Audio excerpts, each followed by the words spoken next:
yeah, they come into class and they're like, everyone leave the room except for David. And I'm like, okay. So then they come up to me. They go, you have any weapons or anything on you? They search me. I had a little pocket knife on me like this that my grandfather had given me. Mm. Now, at this point in my life, my grandfather had passed away. Like that was like my heirloom thing. And so they take the knife, they cuff me, they bring me to the police station. It's coming home. Coming home. And now they're arresting me. I've been here and there on the run, you know what I mean? True story, you know? Department of Youth Service.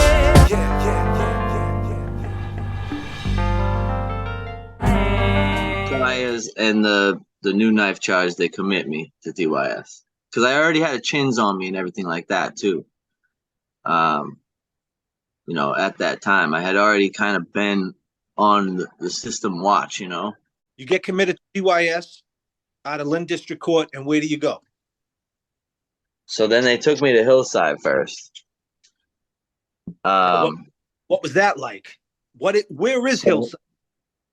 Hillside is in Jamaica Plain, and it's like this small, almost looks like a soup kitchen brick building.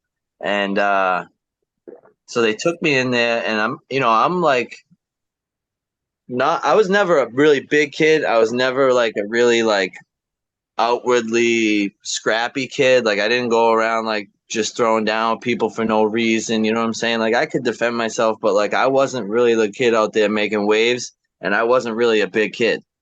I was actually a really small kid. I weighed about 90 pounds at this time in my life. You know what I mean? So Sure. I'm in the van, you know, in the box, and I'm wearing like my red Echo hoodie. I got my red Adidas patent leather on. You know what I mean?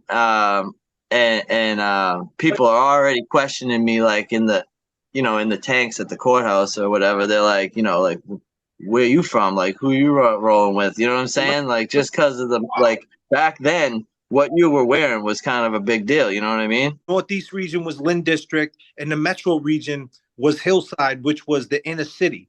So he's in Jamaica Plain, which is a part of the inner city of Boston, and he's wearing patent leather Adidas, Brad. Now, were they forums or were they top tens? As soon as you wear, They were formed.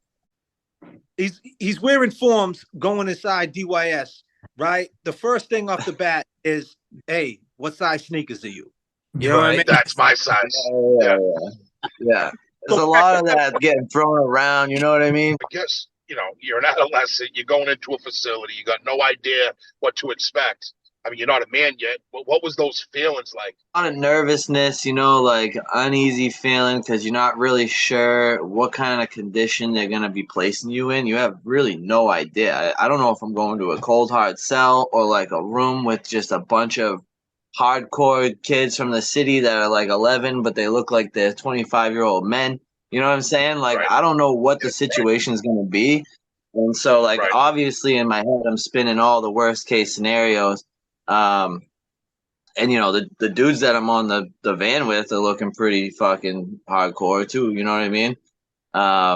So what was your introduction? What was the staff like? How was their So mannerisms towards you? this is kind of gets interesting here. Like my first time, so when they bring me in, it's like a chain link fence door outside of a locked door. You know, they bring you through. It kind of feels like you're going into a prison now. You know what I'm saying? And then you get It's in getting there, real. and it's like there's a child hall on my left, and there's 4 dorms on the right. And so you walk down, and I'm seeing like, you know, there's 10 dudes at every door, and they're, you know, doorway height, size, like there's some big dudes from, you know, Geneva Ave, you know, Jamaica Plain, right around that area, you know, Dorchester, Roxbury, they're there. You know, I didn't expect this, but this is what I'm looking at now. I'm like, oh shit. So, you know, rolling with it. They're walking us down in a single file to get checked in at like a booth. I look to my right in the last door in the dorm, right? And it's my brother. Oh, Whoa. man. So I gotta jump in there. So now you're in Hillside, right? I've been to Hillside. Yeah. So everything you're describing, that's why I started laughing. It's mad funny. It's But anyway, trippy, right? yeah, it's Yeah. trippy. I was in Hillside in like 1990. So it was Okay. the Ouch. yeah, it was a little crazy. But and I'm sure it still is. You know, nothing really changes. So now you're in there, like Brad said, you got all these uneasy feelings, and then you see your brother. Now that must have made you, you know, a little bit happy. Now you have an ally there, right? Yeah, like we both give the big grin, you know, like, oh shit, bro, like, all right, it's different now. Like I have a different feeling. Totally flipped inside me, you know what I mean? Cause Sure. he's been committed already for like 4 years. When I was in DYS, they separated you. So did you guys like just Yes. keep what? They So we separated? don't have the same name. No, we don't have the same Oh, name. He's Colombian and he was adopted. But you got that security blanket now. You with your brother. How'd you stop moving at that Yep. point now? What direction you going in? So apparently my brother had been at it for a while. So he had me put right in next to his bunk. We were roommates. When I went in there, surprisingly, he had like contraband, lots of contraband. Um, and yeah, like uh, I don't know, like he moved different than me. He somehow got all kinds of stuff. Quarter pints of Hennessy. He had blunts. He had weed. You know what I mean? Whoa. He somehow always had this stuff, and like I so didn't have that kind of pull. you're in Hillside, Yeah, DY, Jamaica Plain. You run into your brother. yeah, You're feeling good. You get into his little cell space, the dorm space, and he has Hennessy and blunts. yeah. Tons of contraband, man, and I'm not making this up. So now you got committed to DYS. You're in Hillside, Yes, brother. There's Hennessy, there's blunts. You guys are running amok. You have an ally in there. There's these big, huge staff members from the hood that's running the asylum. yes. Now you meet your caseworker. And your caseworker in DYS, they sentenced you to 18 months for possession of a knife. Yeah, they gave me 18 months, and I 18 did months it. on Yeah, and I Hillside. did it at on Hillside, committed side. Yeah, Now, Hillside committed side, was that considered secure treatment? yeah. It was secure treatment because we didn't get to leave. We got visits, obviously, but Did you yeah, ever we were get there the whole time. passes to go Nah, get a no, and any of that? no Nothing. passes. Nah, it wasn't a pass place. So you're doing the 18 months in Hillside. Now, what was that like? Like the staff, how'd they treat you? And you know, in hindsight, how'd they treat you? And what was the school system like? So the staff was all right. The school system, I've heard it said on your show before that it's just repetitive. It is very repetitive, man. It's like you don't really learn much past a certain point. You know what I mean? And that's it. It's like it caps out and you're done. And you learn the same thing over again. It's Now, like every 6 months. let me back you up. So you got 18 months. Now, for most people Yeah. when you get a DYS caseworker, okay, they actually go, it's the same thing as a parole officer. They actually go to your house and they check the way you're living. Now, you said earlier that did you say your parents was on drugs? Yeah, but so the caseworker was able to go and just view my grandparents' home, which was very stable, you know? And he still gave you 18 months for possession of a knife? Yeah, because of my history with the chins and the way the school kind of spoke about me. So Right. the school's angle was that I was just a very disruptive uh you know, student and that So they saying you were running around with the knife like you were trying to stick people? Is that what they were saying, yeah, basically? they try to make it like I had the knife as a weapon and intended to use it as a weapon, even though it was like my keychain. You know what I mean? Like that's how they spun it so that it, you know, Crazy. yeah. Like, well, maybe I could be wrong. Was there a history of violence to get to that point? 18 months for a keychain, like a little small Yeah, blade. Was there a reason? Like, there had to I be some think it was history there. I mean, because of the blade and the A and B. The A and B also took place on school grounds. Now, okay, so there you go. so now your first month in, you know, you're probably nervous, right? and you meet your brother. But now, after like say your third month in, what was your attitude like? Now, was you standoffish? Now you said you was a smaller kid. Like, did you That's have where it fight? changed. That's where it That's where it changed. changed. Because after my brother left, and then after I was committed, and he wasn't with me anymore, it was different. I was in there with some big dudes, and there was a lot of what we call roughhousing. After we were locked in at night, you go into your dorm with 5 other dudes, and they just want to bang out with everybody all night long until see who can stay up fucking you up the longest. You know what I mean? And that Man, was kids are kind of bad. where, Guys got a chip on their shoulder. I mean, you're all yeah, together. You're all young men together, yeah. confined in this area. It's like it gets loose like that, man. I'm curious as to how you adapted to that regimented lifestyle. As far as now, you got to wake up at a certain time, you got to eat at a certain time. You got the school, and I'm guessing. And how did you adapt from going to being who you were before that, previously, to now having to do what you're told all the time? For like a kid that was like obviously a behavior issue, and like clearly I had whatever ADHD and whatever that was like off the wall. Obviously it conflicted with them trying to give me, this routine. But for the Right. most part, the staff kind of sucked, but like it wasn't really what I remembered the most. The most thing that I remembered was the neglect. Like the fact that they would leave us to be in situations, you know what I mean, that were really, really crazy. What It's the situation? no Wild one Wild West. What Yeah, the situation? Wild Wild West. Like kids on the low stabbing each other with pens and just like slapping each other. Like if this dude's 3 times your size and he's in the room and he's got you in the corner and he's slapping the fuck out of you or whatever, you know what I mean? No one sees that shit, bro. No one sees that shit. You You're eat in the that. you're in the dorms with 5 other kids. You're saying, right? How many other kids? Yeah. Well, there was 6 to a dorm, I think, at that time. 6 or 7. I mean, 2 of the dudes that were in my dorm were KCG, Lynn Cripps.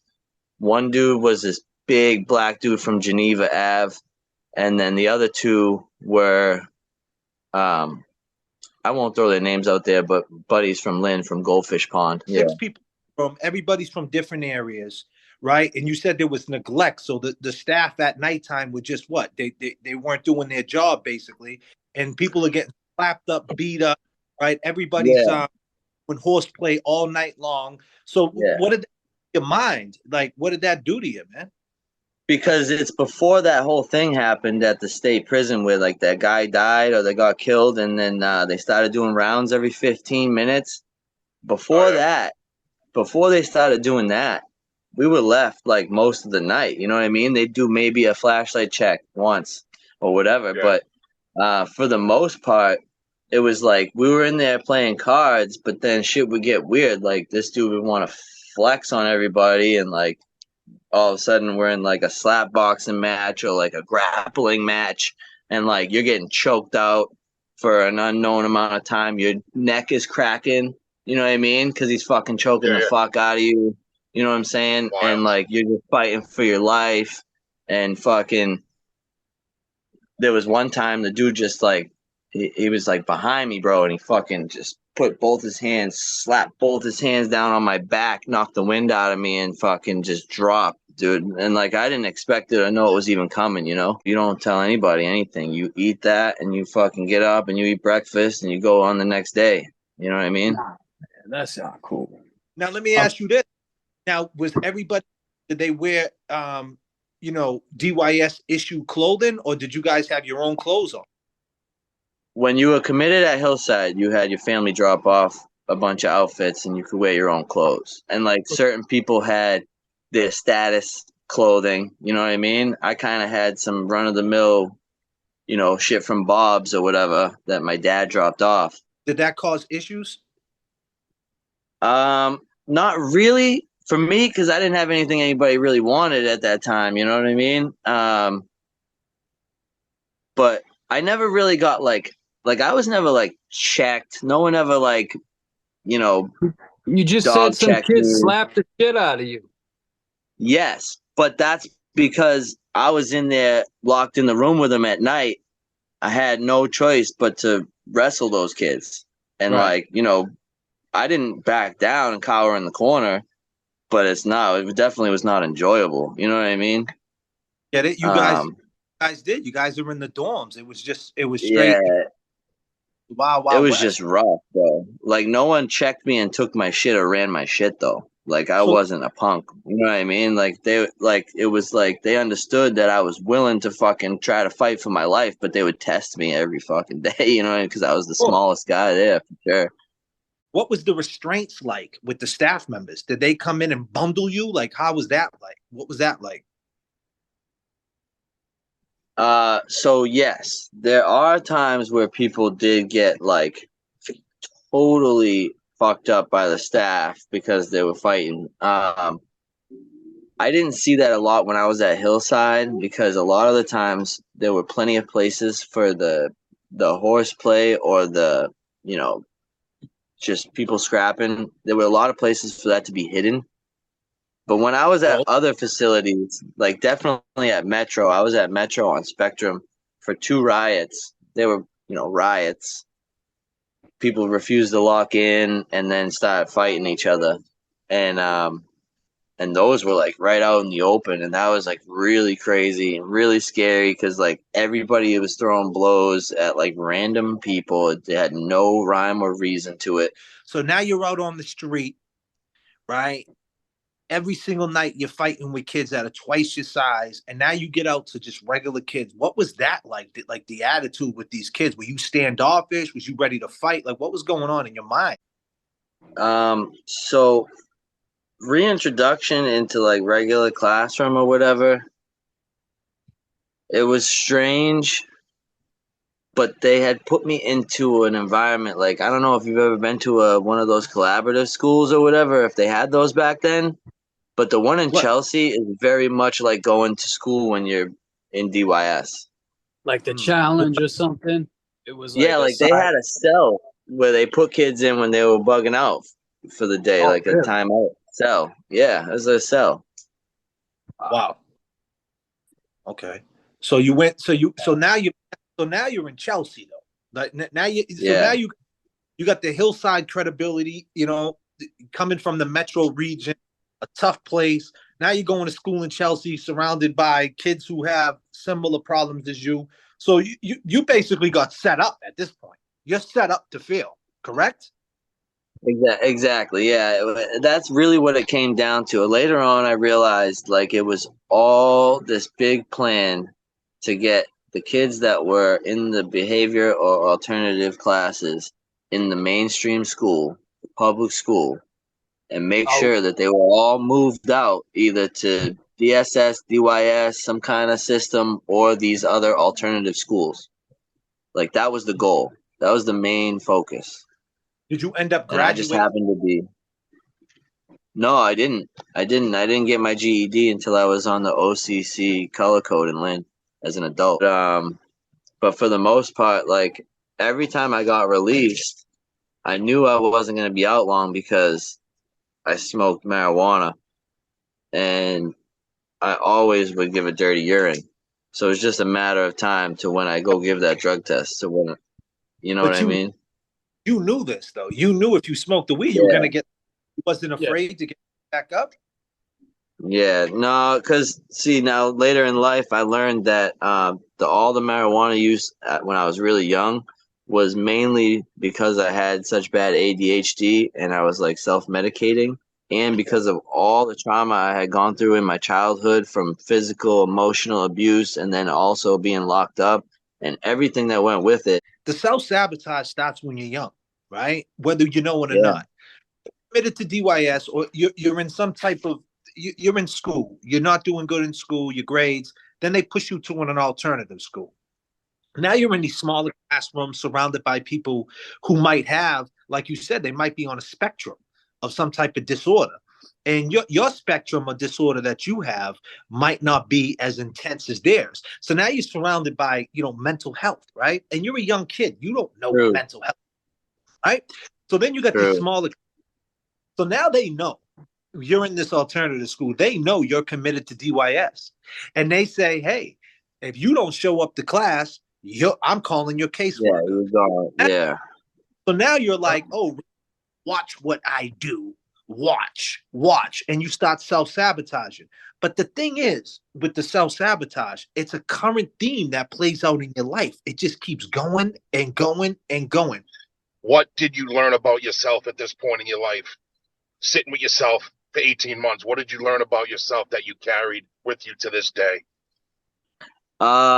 So I don't know. I kind of like absorbed this feeling of like worthlessness. Like I was less of a citizen, less of a human.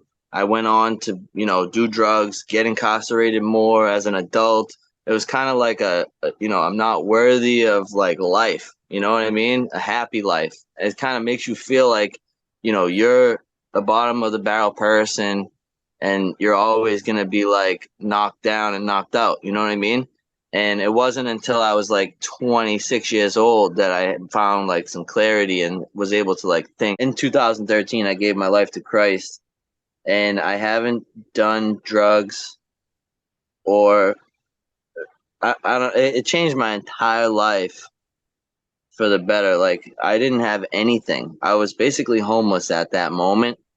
Had just gotten off of house arrest, but from then, 2013, with nothing, just giving my life to Christ to now, I'm married with 3 healthy children. I own a home. I own a business. Awesome, man. You know what I mean? That's awesome, bro. Think it still affects you to this day, like being in DYS? You think it kind of groomed you to go to prison? Hardened you to go to prison? Absolutely. Really? Rosendale was the Walpole of DYS. Lock a kid in there when they're 14. What do you think they're going to act like when they get out? Completely changes the way that you act as a person. And like, I wish that, I had never put myself through that, because now it's like you can't undo it.